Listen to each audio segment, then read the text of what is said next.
Hi there, my name is Eamon and welcome to today's podcast with Pattenden. Today I have Craig. Craig is coming all the way from Crave. So welcome to the podcast. How are you doing today? Thank you very much. Not too bad. Thank you. The sun is out.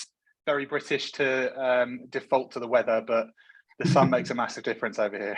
Very good. Great to hear that. I'm Irish, so I definitely know how you relate to having the weather. Yeah. So And, yeah, and anything apart from grey is great for us.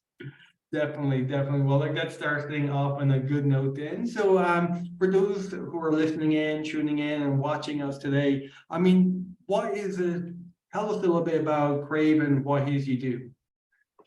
Yeah, so we develop technology for guest engagement at hotels. So any hotels, any guests that visit the hotels, we try to focus on developing things that will help them on their journey, improve the guest experience, and help hotels communicate with their guests.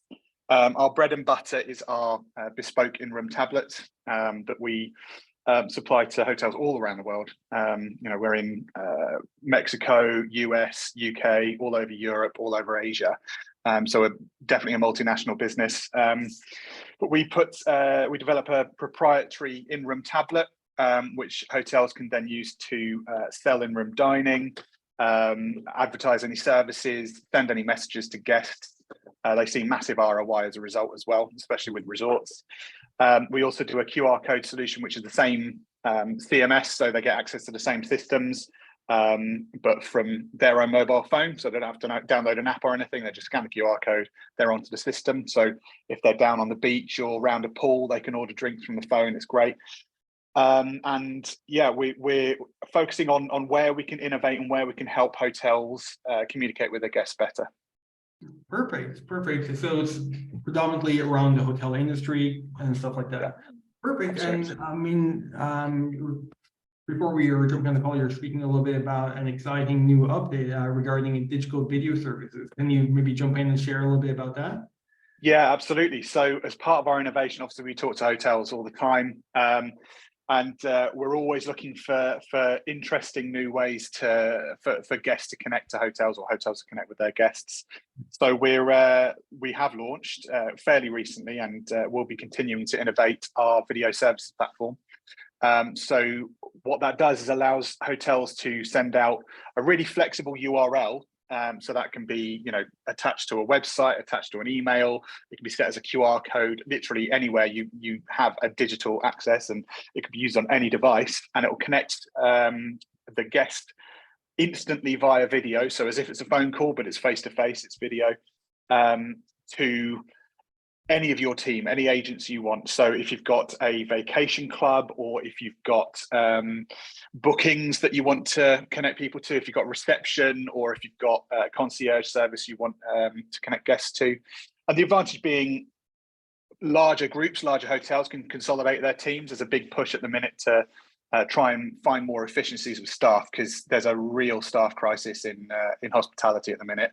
COVID almost wiped hospitality out, obviously, and now they're struggling to rebuild their staffing levels from there.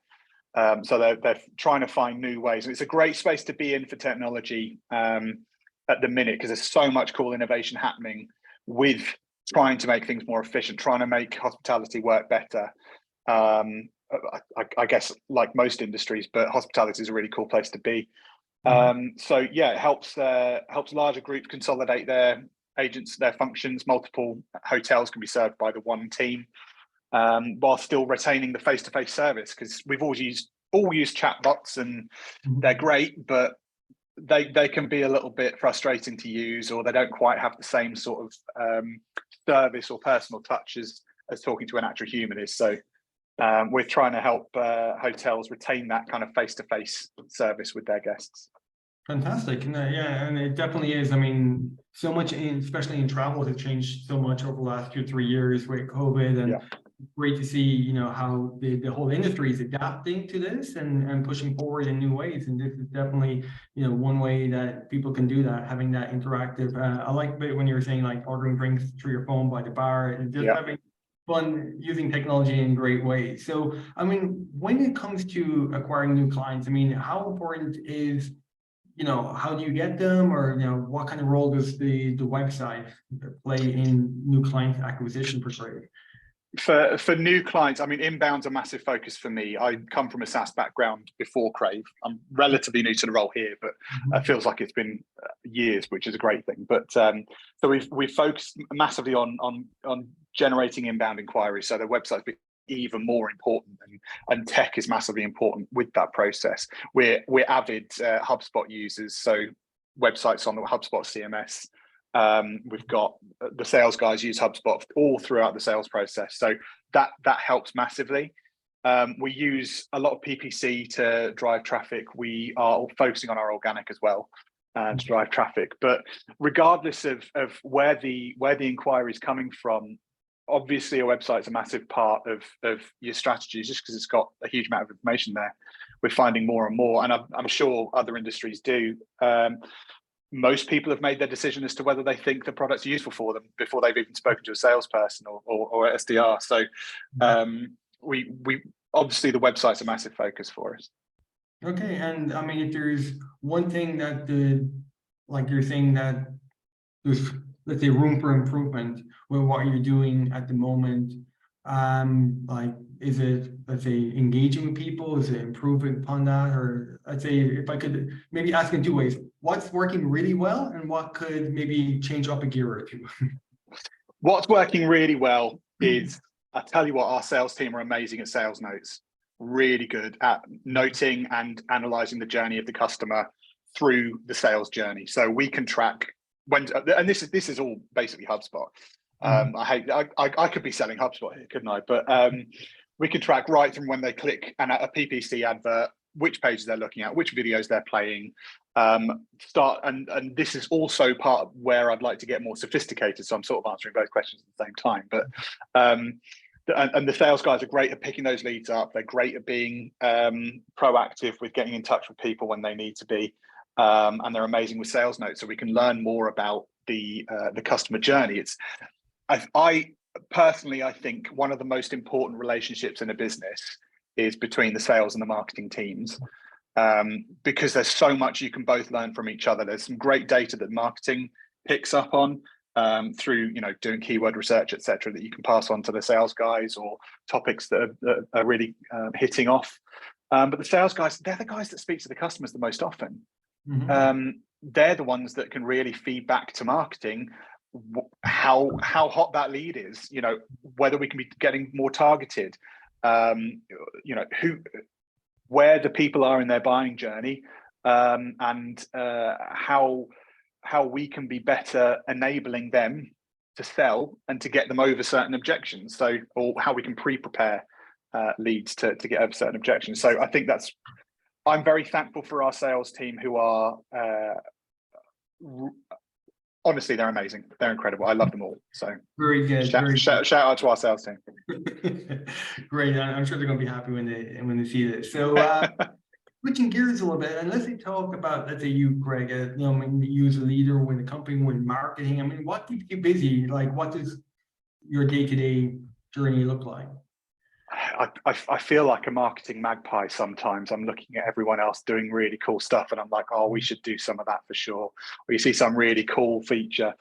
The majority of my time is spent obviously in HubSpot.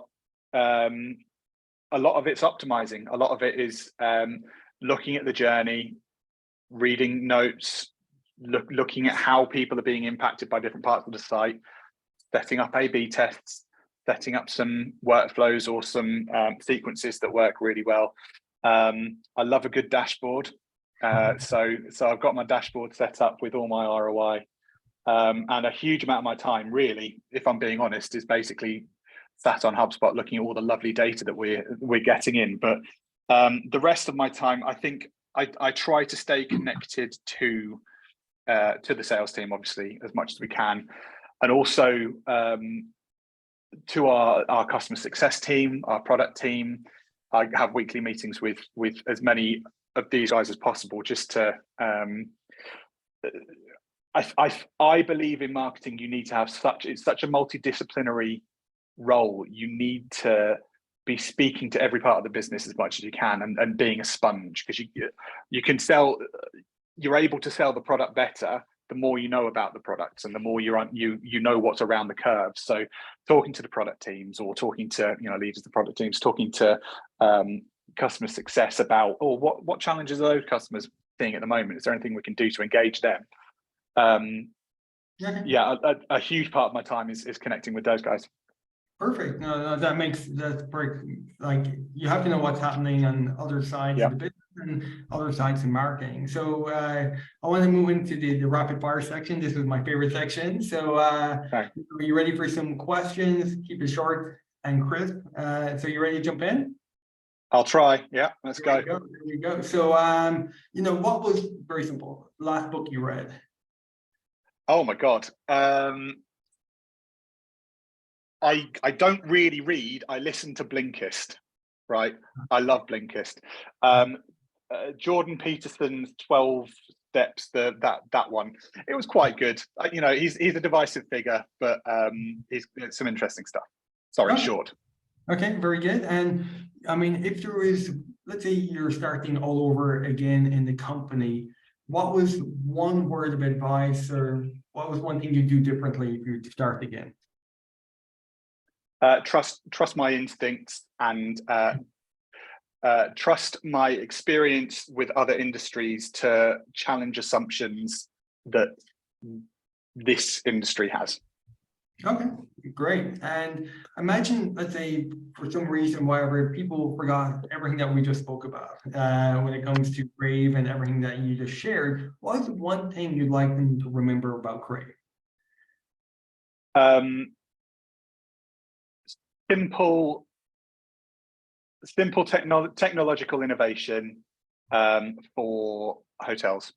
Trying to do things as simple as possible, but innovating. I'm pretty sure. I'm pretty sure that would be it. Perfect. Well, thank you very much, and definitely I look forward to hearing more. And maybe I'll be in a resort sometime. I'll see the Crave tablet. That'd be great.